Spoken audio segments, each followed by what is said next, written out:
নমস্কার বন্ধুরা, চলে এসেছি নেক্সট একটা রান্নার ভিডিও নিয়ে। তো বন্ধুরা, এই যে দেখতে পাচ্ছ, এটা হচ্ছে আলু, চোখা সমেত আলু, পেঁয়াজ আর ডিম। তো বন্ধুরা, এগুলো দিয়ে ডিম, পেঁয়াজ, আলু পোস্ত হবে। তো বন্ধুরা, রান্নাটা তোমরা দেখতে থাকো।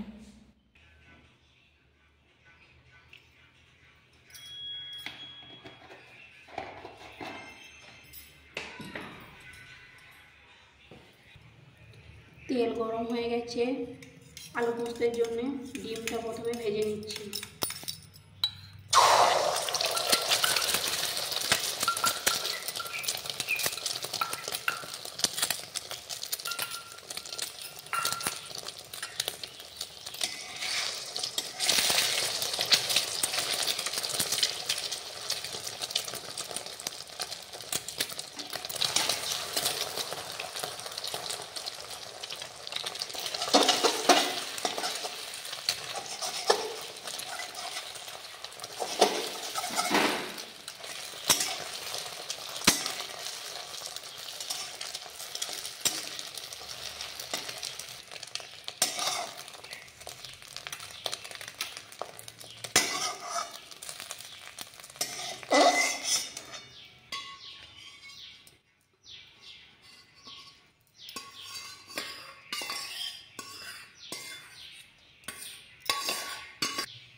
এবার বন্ধুরা, আলুটা কষার জন্য কড়াইয়ে তেল দিলাম পরিমাণ মতো।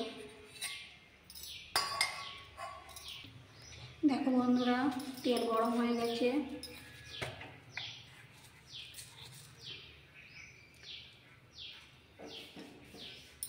এবার দিয়ে দিচ্ছি 5 ফোড়ন,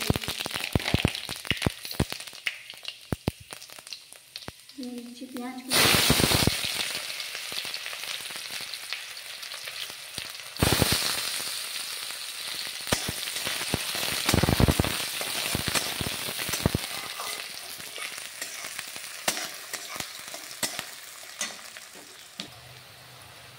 দেখো বন্ধুরা, পেঁয়াজগুলো একটু ভেজে নিয়েছি।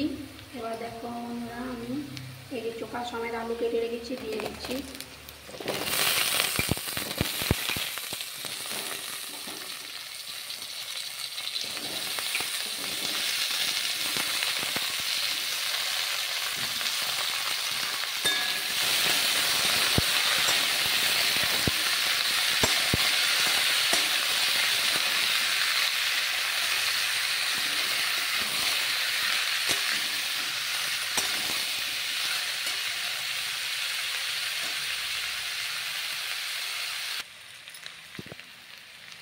তো বন্ধুরা, অনেকে হয়তো আলু সেদ্ধ করে ফোড়ন দিয়ে পোস্তটা বানাও, কিন্তু আমি বন্ধুরা তেলের ওপর 5 ফোড়ন ও পেঁয়াজ দিয়ে চোখা সমেত আলুগুলো ভালো করে তেলের ওপর কষে পোস্ত বানিয়েছি।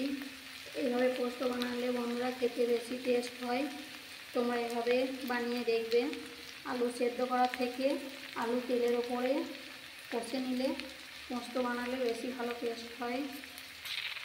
আবার বন্ধুরা, চোখা সমেত আলু পোস্ত, চোখা ছাড়িয়ে পোস্ত খেয়ে দেখবে এবং চোখা সমেত আলু পোস্ত খেয়ে দেখবে। চোখা সমেত আলু পোস্ত খেতে আরও বেশি ভালো লাগে। তো বন্ধুরা, আলুগুলো ভালো করে কষে নিয়েছি। এবার দেখো দিয়ে দিচ্ছি পরিমাণ মতো জল।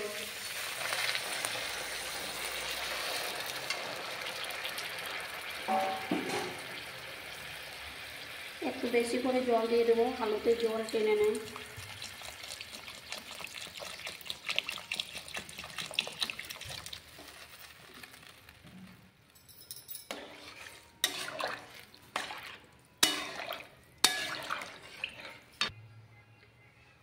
পরিমাণ মতো লবণ,